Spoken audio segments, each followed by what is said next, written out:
Hi అండి, welcome to SS cookings and blogs. ఈరోజు చిన్న వీడియోతో మీ ముందుకు వచ్చేసానండి. ఈరోజు నేను మసాలా ఆమ్లెట్ని అయితే వేయబోతున్నానండి. చాలా టేస్ట్గా ఉంటుంది. ఈ ఎగ్ మసాలా ఆమ్లెట్ అనేది సూపర్ టేస్ట్ ఉంటుందన్నమాట. మీరు ఎప్పుడైనా రసం కానీ పప్పుచారు కానీ పెట్టుకున్నప్పుడు ఈ విధంగా మసాలా ఆమ్లెట్ని అయితే వేసుకోండి. ఫుల్ వీడియోని మొత్తం ఎక్కడ స్కిప్ చేయకుండా చూసేయండి. ఇప్పుడు ఒక బౌల్ తీసుకున్నాను. ఈ బౌల్లోకి నేను ఒక 4 ఎగ్స్ని అయితే వేసుకున్నానండి. చాలా టేస్ట్గా ఉంటుందండి ఈ ఆమ్లెట్ అనేది. ఈ విధంగా నేను ఒక 4 ఎగ్స్ని తీసుకుని వీటిని బాగా బీట్ చేసుకోవాలండి. ఒక 2 మినిట్స్ వరకు. ఈ విధంగా చూస్తున్నారు కదా, ఈ విధంగా బాగా బీట్ చేయాలి. ఈ విధంగా చేసిన తర్వాత ఇప్పుడు మనం దీనిలోకి ఒక 2 ఉల్లిపాయల్ని చిన్న ముక్కలుగా కట్ చేసి వేసుకోవాలి.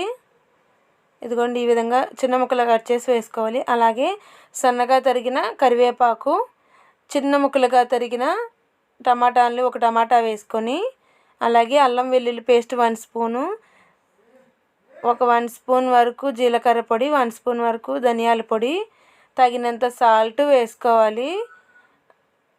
అలాగే దీనిలోకి ఒక చిటికెడు పసుపును కూడా యాడ్ చేసుకోవాలి. అదేవిధంగా ఒక 1 స్పూన్ వరకు కారాన్ని కూడా యాడ్ చేసుకోవాలి. యాడ్ చేసుకున్న తర్వాత దీనిలోకి కొంచెం గరం మసాలా పౌడర్ని కూడా యాడ్ చేసుకోవాలి.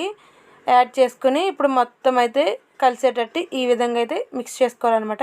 చాలా సింపుల్ అండి ఈ ఎగ్ మసాలా ఆమ్లెట్ అనేది. ఈ విధంగా మొత్తం మిక్స్ చేసుకున్న తర్వాత దీనిలోకి పెప్పర్ పౌడర్ని కూడా ఒక 1/2 స్పూన్ వరకు వేసుకోవాలి. వేసుకొని మరొకసారి అయితే మిక్స్ చేసేసుకుందాము. ఈ విధంగా మిక్స్ చేసేసుకున్న తర్వాత ఇప్పుడు స్టవ్ ఆన్ చేసుకుని స్టవ్ పైన ప్యాన్ పెట్టుకోవాలి. ఇప్పుడు 1 స్పూన్ వరకు ఆయిల్ వేసుకొని ఈ విధంగా మొత్తం అయితే స్ప్రెడ్ చేసుకోవాలన్నమాట. ఈ ప్యాన్ మొత్తం ఈ విధంగా స్ప్రెడ్ చేసుకున్న తర్వాత మనం కలిపి పెట్టుకున్న దీన్ని మనకి ఎంత సైజులో కావాలో అంత కొంచెం కొంచెంగా వేసుకోండి. పైన మళ్ళీ కొంచెం ఒక 1 స్పూన్ వరకు ఆయిల్ని అయితే ఈ ఆమ్లెట్ చుట్టూ వేయాలన్నమాట. ఆయిల్ వేసుకుని మీడియం ఫ్లేమ్లో పెట్టుకుని మనం దీన్ని వేయించుకోవాలి. సూపర్ టేస్ట్ ఉంటుందండి. ఒక్కసారి మీరు కూడా ఈ విధంగా ఎగ్ మసాలా ఆమ్లెట్ని ప్రిపేర్ చేసేసుకోండి. చాలా బాగుంటుంది. మార్నింగ్ బ్రేక్ఫాస్ట్ కింద కూడా మనం దీన్ని తినొచ్చు అనమాట. చాలా సూపర్ టేస్ట్ ఉంటుందన్నమాట. ఈ విధంగా 1 సైడ్ బాగా కాలిన తర్వాత మళ్ళీ వెనకాల కూడా టర్న్ చేసుకుని వెనక్కి కూడా వేయించుకుంటే మనకి మసాలా ఎగ్ ఆమ్లెట్ అయితే ప్రిపేర్ అయిపోతుంది అనమాట. చూస్తున్నారు కదా ఎంత చక్కగా ఉందో చూడడానికి. టేస్ట్ కూడా అంతే బాగుందండి, చాలా బాగుంది. ఇప్పుడు దీన్ని మనం ప్లేట్లకు అయితే తీసేసుకుందాము. ఇంతేనండి, రెడీ అయిపోయింది మసాలా ఎగ్ ఆమ్లెట్ అనేది. చూస్తున్నారు కదా ఎంత బాగుందో. అదేవిధంగా మిగిలిన దాన్ని కూడా ఈ విధంగా ఆమ్లెట్లా వేసేసుకున్నాను అనమాట.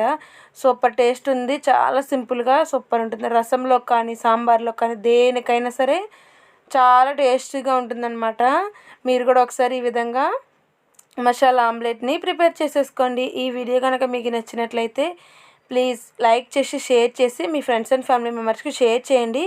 అదేవిధంగా కామెంట్ చేయండి. ప్లీజ్ సబ్స్క్రైబ్ చేసుకోండి. Bye friends, thank you for watching.